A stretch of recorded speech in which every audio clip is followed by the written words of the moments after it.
Hello, कैसे हैं आप सब। मैं Ranjan Kumar mathematical mind institute से, और आज मैं आप लोग को ग्राफ ऑफ ट्रिग्नोमेट्रिक फंक्शंस के बारे में बताऊंगा। पिछले जो मैं वीडियोस अपलोड किया है वो है आपके टी रेशियोज़ के बारे में।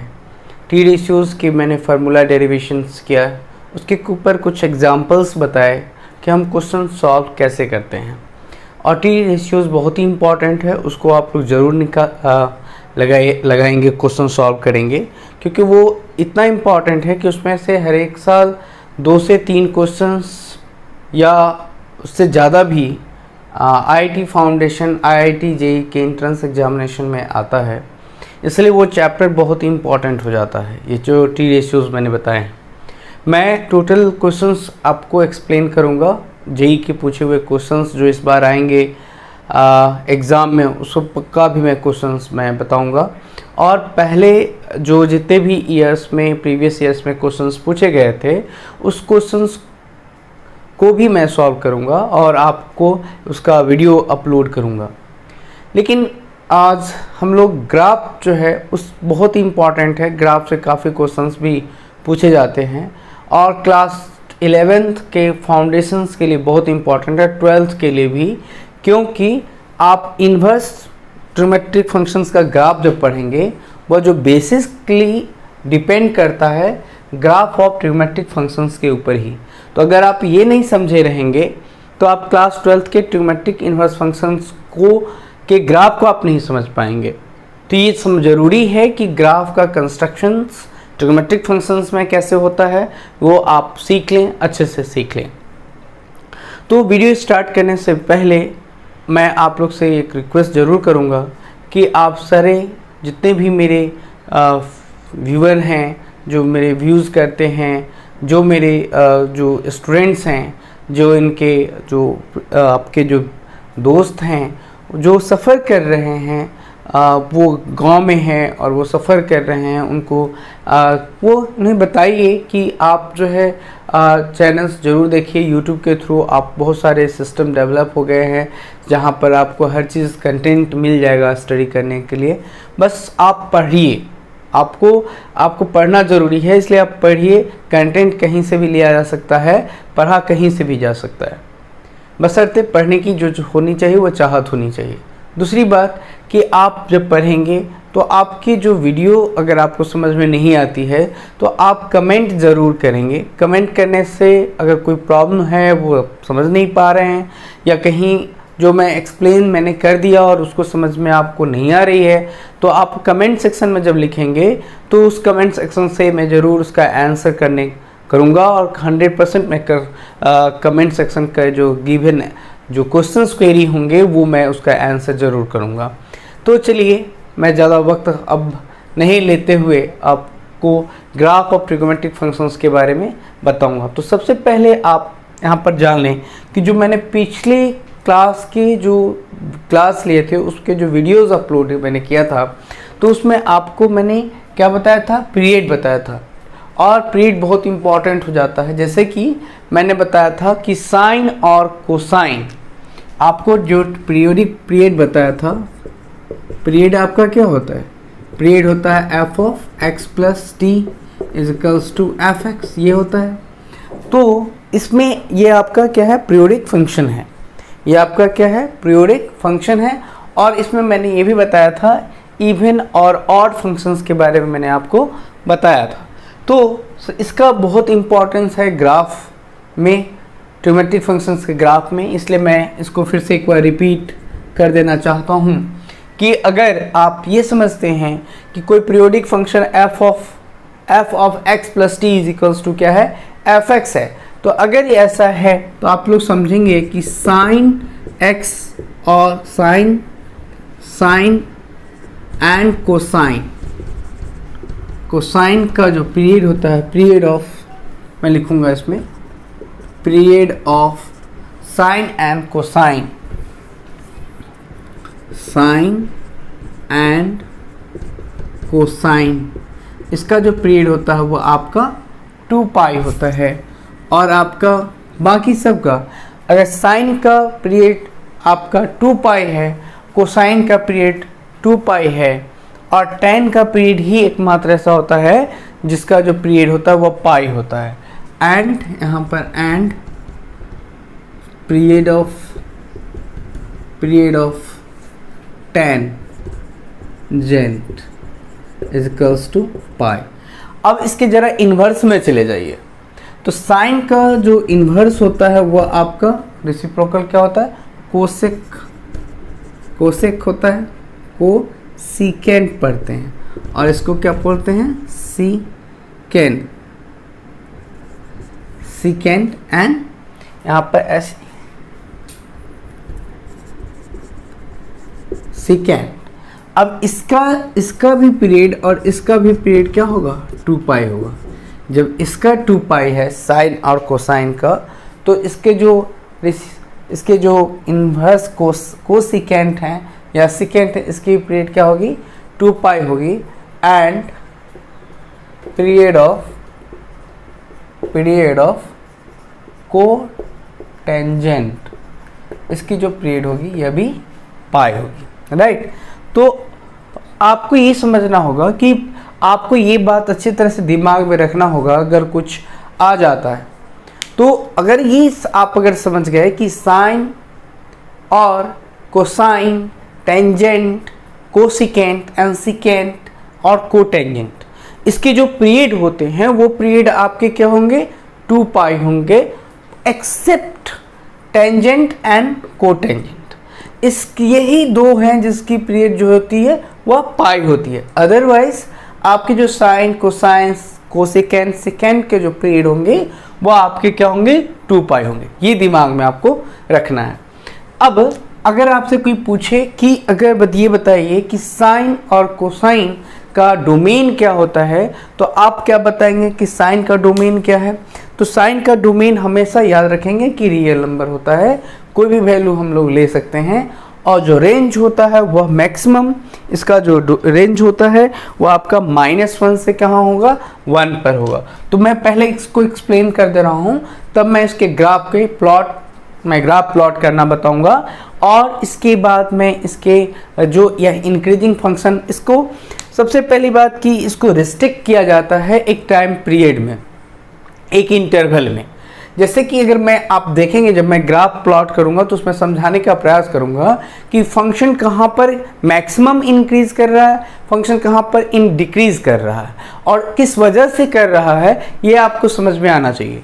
अगर ये आप समझ में आ गया तो कोई भी ट्रिग्नोमेट्रिक फंक्शंस के ग्राफ को आपको प्लॉट करने में क्या होगा, आसानी होगी, और आप ट्रिग्नोमेट्रिक फंक्शंस के ग्राफ को आप समझ सकेंगे। तो चलिए सबसे पहले मैं इसका domain of sine function, sine domain of sine, इसका साइन एक्स मैं लिख सकता हूँ। साइन ये आपका जो टाइम पीरियड होता है, सॉरी इसका जो डोमेन होता है वह आर होता है, एंड रेंज इसको लिख लेंगे कहीं, ये -1 से 1 पर होता है। अब अगर आपसे पूछा जाए कि साइन एक्स अगर मैंने दिया आपको, sine x इजिकल्स to 0, this implies, आप अगर साइन एक्स इजिकल्स टू क्या है, 0 है, तो इसको आप लिख सकते हैं कि किस पर 0 होगा, तो n पाई पर 0 होगा, for all n belongs to I for यहाँ पर क्या हो जाएगा, इंटीजर। तो जब भी कभी ये ध्यान में रखना है कि जब अगर पाई है, 2 पाई है, या 3 पाई है, 4 पाई है, डॉट अगर n पाई है, तो वहाँ पर जो साइन फंक्शन होता है वहाँ पर मिनिमम वैल्यू देगा, वह 0 देगा, राइट। तो ये हमें समझना होगा। अब अगर मैंने ये लिखा, अगर मैं ये लिखता हूँ कि sine square x equals to, मैं इसको लिखता हूँ मॉड साइन एक्स, मैं ये लिखता हूँ। अगर मैं इसको sine square x equals to mod, यहाँ पर मैंने कॉमा दे दिया और यहाँ पर मैंने साइन एक्स रखा, तो इसका जो रेंज होता है वह क्या होगा, क्योंकि पॉजिटिव होगा तो 0 से ले क्या होगा, 1 होगा। ये बात हमें दिमाग में रखना पड़ेगा कि ये 0 से 1 इसका क्या होगा, रेंज हो। कब, जब मॉड साइन एक्स हो, क्योंकि मॉडलेस होगा, क्योंकि ये क्या होता है हम लोग जानते हैं कि अच्छी तरह से जानते हैं कि ये जो होता है वो पॉजिटिव होता है, इसलिए इसके जो रेंज होंगे वह 0 से 1 फर्स्ट क्वाड्रेंट में होगा। आइए अब मैं ये समझता हूँ कि अगर आपको ये समझना चाहिए कि अगर साइन एक्स इजिकल्स टू आपका साइन अल्फा है, राइट। अगर यहाँ पर देखेंगे कि sine x इजिकल्स to sine alpha है तो आप इसको कैसे सॉल्व करेंगे? तो यहाँ पर आपको साइन एक्स किस पर होगा? 2n पाई, ये आ जाएगा एक, ये आ जाएगा 2n पाई, 2n पाई, ये हो जाएगा आपका क्या इसका, सॉरी ये आपका होगा n pi plus minus minus 1 to the power n, angle के आपको थीटा ले सकते हैं या अल्फा ले सकते हैं, राइट। यहाँ पर क्या ले सकते हैं? n pi plus minus minus 1 to the power n alpha. आप यहाँ पर इसकी वैल्यू आप क्या कर सकते हैं? ले सकते हैं for all n belongs to i, तो ये आप ले सकते हैं। और आपको यहाँ पर साइन x की जो वैल्यू होगी वह, अगर यहाँ पर मैं sine x is equals to 1, अब मैं आपको बता चुका हूँ कि साइन x प्लस 1 क्या हो जाएगा? 2n plus 1 pi by 2, 2n plus 1 आपका आ जाएगा 1 आ जाएगा 4n plus 1 pi by 2 for all n belongs to i पर इसकी वैल्यू 1 होगी। अगर मैंने लिखा है यहाँ से साइन एक्स इक्वल्स टू -1, तो ये आपका आ जाएगा 4n माइनस 1 ब्रैकेट में pi by 2 for all n belongs to i। तो ये हमारा साइन एक्स कब देगा 1? जब 4n प्लस 1 पाई बाई 2 होगा तो आपका वैल्यू 1 देगा। -1 कब देगा? जब 4n minus 1 into pi by 2 for all n belongs to i, अगर ऐसा हुआ तो ये हम आपका क्या देगा? -1 देगा। मतलब अगर ये कोई ग्राफ, अगर मैं इसे समझाऊं कि अगर निगेटिव वैल्यू अगर इस तरह का कोई ग्राफ कर्व इस तरह का देता है और इसका कर्व इस तरह से देता है, तो यहाँ पर आप देखेंगे कि ये इस तरह का कर्व, यहाँ पर कर्व इस तरह का दे रहा है, राइट। तो यहाँ पर देखेंगे कि यहाँ पर किस पॉइंट पर, तो पाई बाई 2 पर मैक्सिमम देगा, और आपका पता है कि पाई पर वह मिनिमम वैल्यू देगा, ठीक है, 0 देता है, 2 पाई पर वैल्यू 0 देता है, 3 पाई पर वैल्यू 0 देता है। तो जो ट्रिग्नोमेट्रिक फंक्शंस के ग्राफ होते हैं, अगर इसको समझाया जाए तो इस तरह से उस फॉर्म में हम लोग इसको क्या कर सकते हैं? समझा सकते हैं, बताया जा सकता है। और एक चीज़ और ध्यान में रखना है कि साइन फंक्शन का ग्राफ हम लोग कैसे प्लॉट करते हैं, ये बहुत इंपॉर्टेंट है। चलिए अब इसको समझते हैं कि साइन, सबसे पहले आपको ये याद रखना होगा कि साइन की पीरियड क्या है। तो साइन की पीरियड 2 पाई होती है, इसकी डोमेन क्या होता है? r होता है, इसका रेंज क्या होता है? 1 -1 होता है। साइन x इक्वल्स टू 0 का क्या मतलब होता है? साइन x इक्वल्स टू 0 का मतलब होता है इसका period n pi for all n belongs to i sine square. अब sine x equals to sine alpha, तो मैं इसको क्या लिख सकता हूँ? Two n pi plus minus -1 to the power n alpha for all n belongs to i। अगर यहाँ पर sin x इक्वल्स टू 1 है, इसका मतलब है 4n plus 1 pi by 2 for all n belongs to i। और sin x माइनस 1 का मतलब क्या है? 4n minus 1 into pi by 2 for all n belongs to i। अब इसका ग्राफ प्लॉट करना जो है हम लोग के लिए बहुत इंपॉर्टेंट है। तो सबसे पहले हम लोग ग्राफ प्लॉट करना सीखते हैं कि ग्राफ कैसे प्लॉट किया जाता है, ठीक है। अब ये चीज़ हमें सीखना होगा कि ये हम लोग ग्राफ कैसे, साइन फंक्शन के ग्राफ, कोसाइन फंक्शंस के ग्राफ, ठीक है, ये सारे चीज़ें हम लोग ड्रॉ करना सीखेंगे। साइन कोसाइन फंक्शन का ग्राफ कैसे प्लॉट होता है। तो ग्राफ ऑफ, मैं क्या दे सकता हूँ यहाँ पर?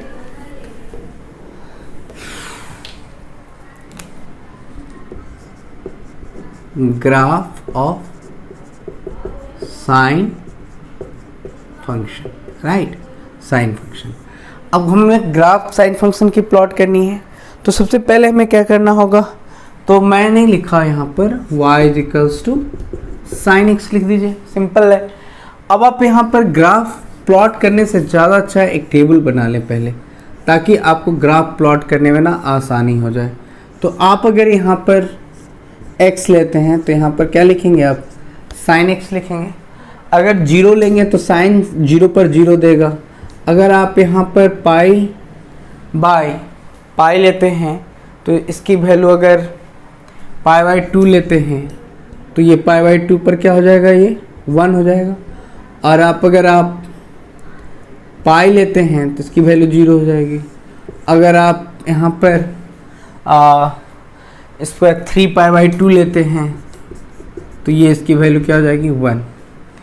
तो 3π/2 पर नेगेटिव वैल्यू आएगा -1 आएगा, ठीक है, क्या आएगा -1 आएगा। तो इतनी सारी चीज़ें मुझे हम लोगों को क्या चला पता चल गया। अब हम लोग पॉजिटिव से देखते हैं कि ग्राफ कैसे हम लोग प्लॉट कर सकते हैं, राइट। तो मैंने यहाँ से ले लिया x डैश और ले लिया y और ये ले लिया y डैश, राइट। अब हम लोग यहाँ से क्या ले लें, इस पॉइंट पर चूँकि यहाँ पर 1 ले लेते हैं तो ये 0 हो जाएगा, ये y एक्सिस 1 हो जाएगा। और अगर यहाँ पर ले लेते हैं 0 -1, ये ले लिया। अच्छा, एक चीज़ ओरिजिन आपका क्या है, O है, ठीक है। तो अब ये जो ग्राफ यहाँ पर क्या आ जाएगा, यहाँ पर ले लीजिए π/2, यहाँ पर ले लीजिए पाई, यहाँ पर ले लीजिए 3π/2 और यहाँ पर ले लीजिए 2π। ये आपको समझ में आना चाहिए कि ये जो है वैल्यू कैसे प्लॉट हो रहा है, ठीक है। तो आपको कोई प्रॉब्लम नहीं होगा कि ग्राफ कहाँ पर प्लॉट हो रहा है। तो आप देखेंगे कि 0 पर 0 है तो यहाँ पर वैल्यू पॉइंट आएगा, ठीक है। और अगर मैंने यहाँ लिखा कि π/2 दिया, π/2 पर वैल्यू 1 दे रहा है, यानी π/2 यहाँ है, इसकी वैल्यू यहाँ होगी, ठीक है।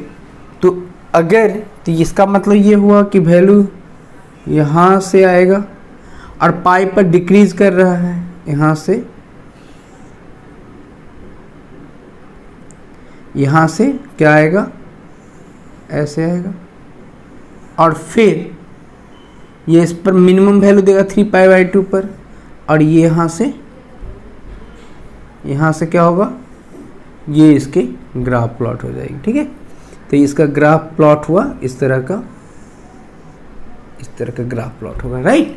तो ये तो कब था, यहाँ पर देखिए, यहाँ पर अब यहाँ पर ये समझना है कि किस इंटरवल में फंक्शन इंक्रीज कर रहा है और किस इंटरवल में। चूंकि फंक्शन को क्या दिखाना है, ये दिखाना है कि इसमें ये भी मैं बता देना चाहता हूँ कि हम लोग क्या करते हैं कि पार्टिकुलर इंटरवल में रेस्ट्रिक्ट करते हैं और तब बताते हैं कि फंक्शन जो है किस इंटरवल में इंक्रीज कर रहा है और किस इंटरवल में फंक्शन डिक्रीज कर रहा है। ये बहुत इंपॉर्टेंट है और समझने वाली बात है कि अगर यहाँ पर रेस्ट्रिक्ट नहीं किए होते तो क्या हम इसे कह सकते थे कि फंक्शन कंटिन्यूअस है, या हम बोल सकते थे कि फंक्शन डिसकंटिन्यूअस है।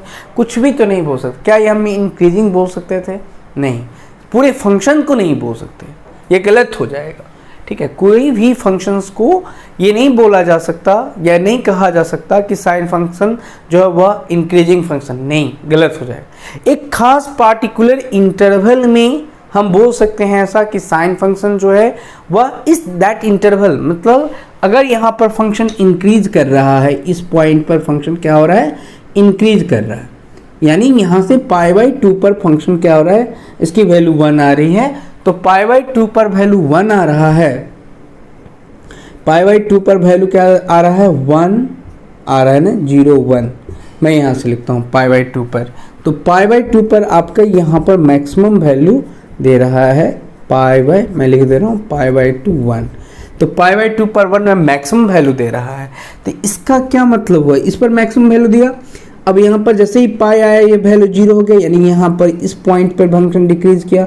3π/2 थर्ड क्वाड्रेंट है तो वो उस पर वैल्यू क्या आ जाएगा, नेगेटिव, तो ये डाउनवर्ड हो गया, ठीक है। अब ये नेगेटिव आया और फिर यहाँ पर 2π पर क्या आ रहा है, वह 0, तो वहाँ पर फिर 0 आ जाएगा। तो फिर यहाँ पर क्या हो, इसके पास जो भी वैल्यू आएगा वो क्या करेगा, इंक्रीज करेगा, ठीक है ना। तो ये जो इस फर्स्ट क्वाड्रेंट में ये इंटरवल हम लोग ड्रॉ किया, तो हम लोग कोई भी फंक्शंस को इस तरह से प्लॉट कर सकते हैं। आप और ज़्यादा ले सकते हैं, आप ले सकते हैं 3π/4 भी ले सकते हैं। तो वहाँ पर लेकिन आप जब π/4 लेंगे, यहाँ पर मैंने देख करके कंस्ट्रक्ट कर लिया।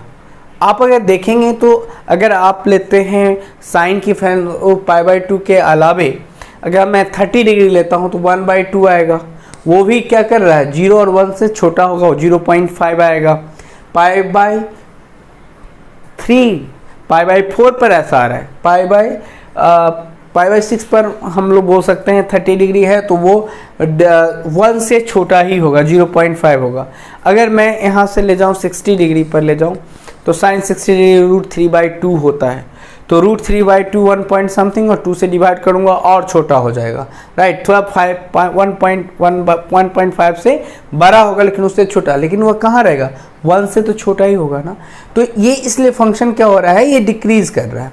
और यहाँ पर वैल्यू एकदम निगेटिव आ रहा है क्योंकि यहाँ पर थर्ड क्वाड्रेंट में आ रहा है, फिर यहाँ से आ जाएगा तो फिर वो इंक्रीज करेगा। इस तरह से साइन फंक्शन जो होता है वो ऑड फंक्शन है। यहाँ पर एक और लिख सकते हैं कि sine function is a odd function and their graph is this.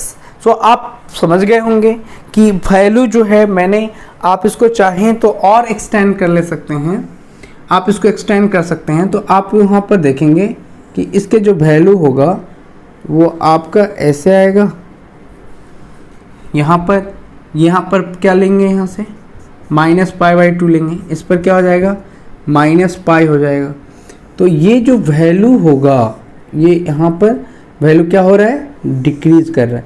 तो ये जो आपने देखा ये आपका किसका ग्राफ था, साइन फंक्शन का ग्राफ था, कि साइन फंक्शन के ग्राफ जो होते हैं वह हमारा किस तरह होते हैं। तो आपको ये बात अच्छे से समझ में आ गया होगा कि ये क्या है, साइन फंक्शन जो है, मैं लिख सकता हूँ इसको कि साइन फंक्शन जो है वह किस पर है, π/2, 0 से π/2 पर ये इंक्रीजिंग फंक्शन है, इंक्रीजिंग फंक्शन।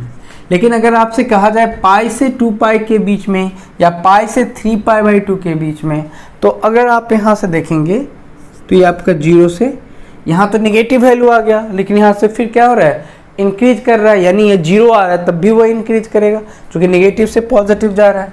तो यहाँ से मैं लिख सकता हूँ π/π से, ऐसे लिख लीजिए 3π/2 से पाई के बीच में, 2π के बीच में फंक्शन क्या हो रहा है, इंक्रीज कर रहा है। लेकिन डिक्रीज कहाँ कर रहा है, π/2 से पाई के बीच में फंक्शन डिक्रीज कर रहा है, और पाई से लेकर के 3π/2 के बीच में, यानी पाई से 2π के बीच में फंक्शन क्या हो रहा है, डिक्रीज कर रहा है। यानी थर्ड क्वाड्रेंट में नेगेटिव वैल्यू है जिसकी वजह से वह क्या हो रहा है, वह डिक्रीज कर रहा है।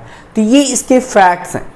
आप अगर उसको सॉल्व करना चाहते हैं, उसको बनाना चाहते हैं, इसके क्वेश्चन, काफ़ी क्वेश्चन से पूछे जाते हैं, तो ये इस साइन फंक्शंस का ग्राफ है, ये बहुत इंपॉर्टेंट है। और एक चीज़ में आप नोट कर सकते हैं कि साइन फंक्शन जो है वह हमारा ऑड फंक्शन होता है। मैंने पिछले वाले वीडियोस में जो अपलोड किया था तो उसमें मैंने बताया था कि साइन फंक्शन जो है ऑड फंक्शन है, और कॉस जो है ट्रिग्नोमेट्रिक फंक्शन वो हमारा क्या है, इवन फंक्शन है, कहलाता है। ठीक है,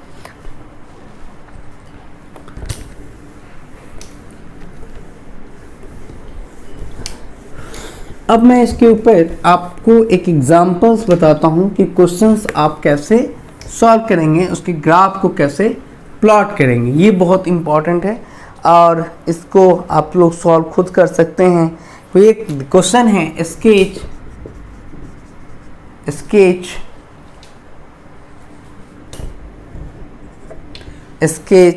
the graph of y is equals to sine 3 sin 2x। Okay, simple है, आप लोग खुद इसको प्लॉट कर सकते हैं ग्राफ। ठीक है, तो इसके लिए आपको क्या करना पड़ेगा, एक टेबल आप पहले ले लें, इससे r। अब यहाँ पर देखें, मैं यहाँ पर x लेता हूँ, ये आपका क्या हो जाएगा, 3 sin 2x हो जाएगा। जब x की वैल्यू आप 0 लेंगे तो ये भी 0 हो जाएगा, सिंपल है। और अगर x की वैल्यू आप यहाँ से लेते हैं π/2, तो ये π/2 से π/2 हो जाएगा, तो ये आपका क्या आ जाएगा, ये आप अगर π/2 लेते हैं तो ये 0 दे देगा क्योंकि π/2 से 2 कट जाएगा, है ना। तो आप अगर इसको एक काम करते हैं, π/4 ले लेते हैं, ठीक है, π/2 से कट जाएगा तो इसकी वैल्यू क्या आ जाएगी, 3। यानी इस पर आपका मैक्सिमम वैल्यू दे रहा है। जब π/4 पर वैल्यू क्या दे रहा है, तो π/4 पर वैल्यू आपका 3 दे रहा है। ठीक है, अगर आप π/2 लेते हैं तो आपको क्या मिलेगा यहाँ से पाई, तो पाई की वैल्यू कितनी हो जाएगी यहाँ से, तो पाई की वैल्यू हो जाएगी आपकी पाई टू कट जाएगा, ये 0 हो जाएगा। ठीक है, पाई से अगर इसकी वैल्यू क्या हो जाएगी, पाई मैं रखूँगा तो पाई बाई 2 रखूँगा, तो 2 से 2 कैंसिल हो जाएगा और पाई की वैल्यू आपका आ जाएगा 0। तो एक साथ तो 0 होगा नहीं, तो अगर मैं यहाँ से ले लूँ 3π/4 ले लूँ, 3π/4 ले लूँ, तो यहाँ से 3π/4 लेता हूँ, राइट। तो 3π/4, तो इसकी वैल्यू क्या आ जाएगा, 3π/4 का उसका आ जाएगा, आपका वैल्यू आ जाएगा -3π/, थर्ड क्वाड्रेंट में कट गया, 3π/2 आया, इसकी वैल्यू आपका आएगा नेगेटिव, यानी ये नेगेटिव साइन होगा। तो इसका जो ग्राफ प्लॉट होगा आप देख सकते हैं, x dash y dash y, इसका जो ग्राफ प्लॉट होगा वह यहाँ पर आपका क्या है, 0,3 है, राइट। और यहाँ से मैं क्या लूँगा, यहाँ ही लेता हूँ π/4, और यहाँ पर लेता हूँ π/2, ठीक है, और यहाँ पर लेता हूँ पाई, और यहाँ पर लेता हूँ 3π/4। तो इसका जो ग्राफ प्लॉट हम लोग करेंगे, ये यहाँ से आएगा, ये इंक्रीज किया, फिर π/2 से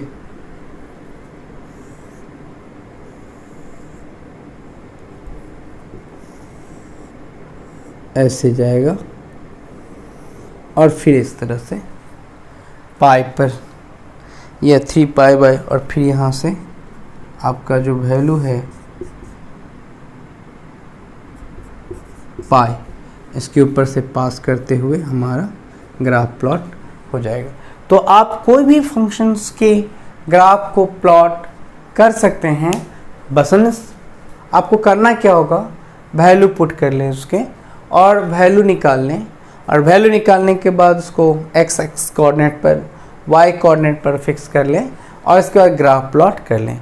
तो इससे क्या होगा, आपको ग्राफ प्लॉट करने में जो है आपको आसानी होगी, सहूलियत होगा, और कोई भी क्वेश्चन आपको दिया जाए सॉल्व करने के लिए तो sketch trigonometric functions of graph of trigonometric function के थ्रू आप सॉल्व कर सकते हैं, राइट,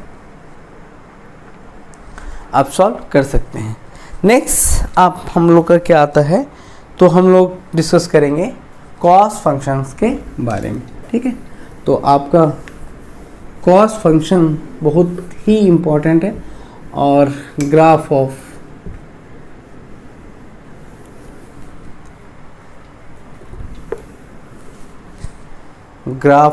कॉस फंक्शन, कोसाइन, यहाँ से लिख देता हूँ कोसाइन फंक्शन।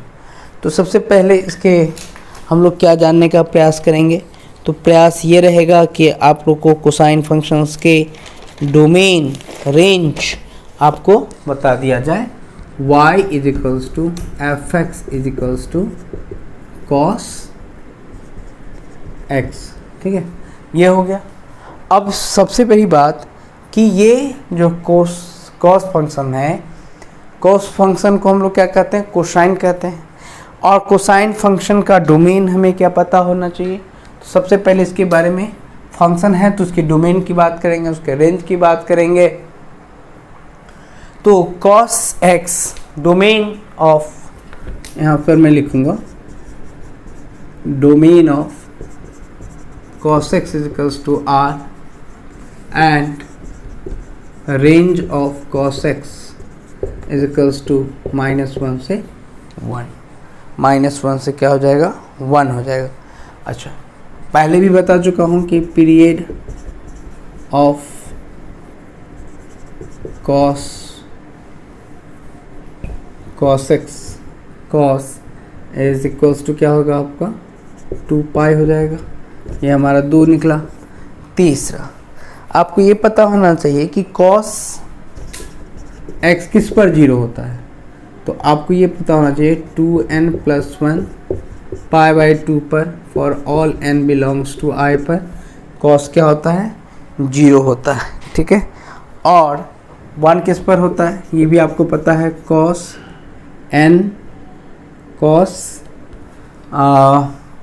आप इसको लिखेंगे cos x इक्वल्स टू 1, तो यहाँ से क्या लिखेंगे 4n+1 π/2, या हम लोग इसको लिख सकते हैं 2n, चूँकि 1 है ना तो 2n पाई लिख सकते हैं, सिंपल इसको आप 2n पाई लिख सकते हैं for all n belongs to i। अगर यहाँ पर आप cos -x इक्वल्स टू 1 ले रहे हैं, cos ऑफ माइनस ले रहे हैं, तो आपको क्या करना पड़ेगा, इसके लिए आपको लेना पड़ेगा 2n+1 pi, 2n+1 pi for all n belongs to i। और अगर आपको ये जानना है कि यहाँ पर cos x इक्वल्स टू क्या होता है cos अल्फ़ा, तो हम लोग क्या लिखते हैं 2n+1 π/2, ठीक है, π/2 -1 प्लस इसका क्या हो जाएगा, इसका हो जाएगा 2n pi plus plus minus cos alpha, ये इसका for all n belongs to i, ये हो गया। और सातवां हमारा क्या आ जा रहा है, सातवां आपका आ रहा है cos x is greater than equals to 0, this implies, यहाँ से लिख सकते हैं 2n पाई प्लस 2n पाई हो गया, प्लस क्या हो जाएगा आपका माइनस π/2, ये x बिलोंग करता है 2n पाई माइनस π/2 पर, ठीक है। और ये लिख सकते हैं 2n पाई 2 पाई n प्लस π/2, ये तो दोनों में से कोई भी आप ले सकते हैं। अब हम लोग y equals to fx equals to cos x का क्या पढ़ेंगे, ग्राफ। ये बहुत इम्पॉर्टेंट है, ठीक है, इसको समझना है अच्छी तरह से।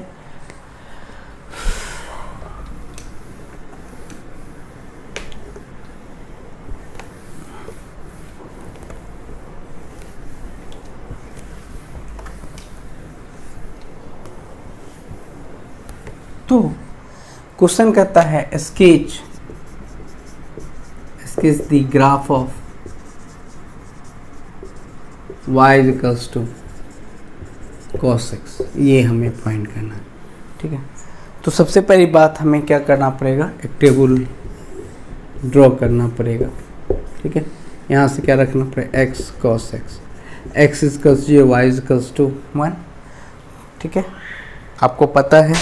उसके बाद आप यहाँ पर लिख सकते हैं π/6 पर ये √3/2 देता है, और π/4 पर ये वैल्यू 1/√2 देता है, और ये π/3 पर ये हमारा क्या देता है 1/2, और π/4 पर तो लिख दिया π/4 लिख ही दिया। तो इस तरह से हम लोग क्या कर सकते हैं, ग्राफ प्लॉट कर सकते हैं। ग्राफ प्लॉट करने में क्या है,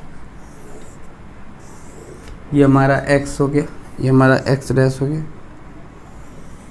ये हमारा y डैश हो गया, और ये हमारा y हो गया। तो ग्राफ जैसे प्लॉट किया जाता है, क्योंकि मुझे पता है कि ये x का मैक्सिमम वैल्यू है, इसके बाद तो जो भी आएगा छोटा ही होगा, ठीक है। तो ये जो मेरा यहाँ पर मैं लेता हूँ 0 और 1, यहाँ पर हो जाएगा π/2 1, ठीक है।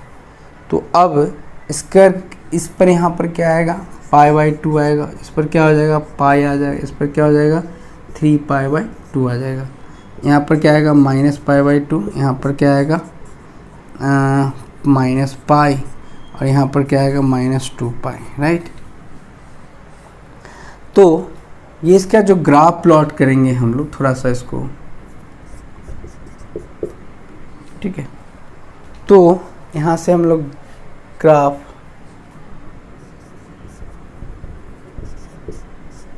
ठीक है, तो ये आपका आ जाएगा इस पर, ठीक है।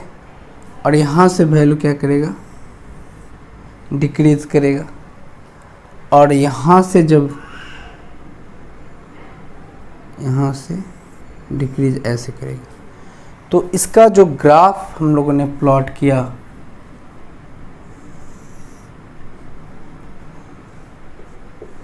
ये हमारे किसको देखते हुए, तो साइन कॉस फंक्शन को देखते हुए इसका ग्राफ कुछ इस तरह से हमारा क्या होगा, प्लॉट होगा।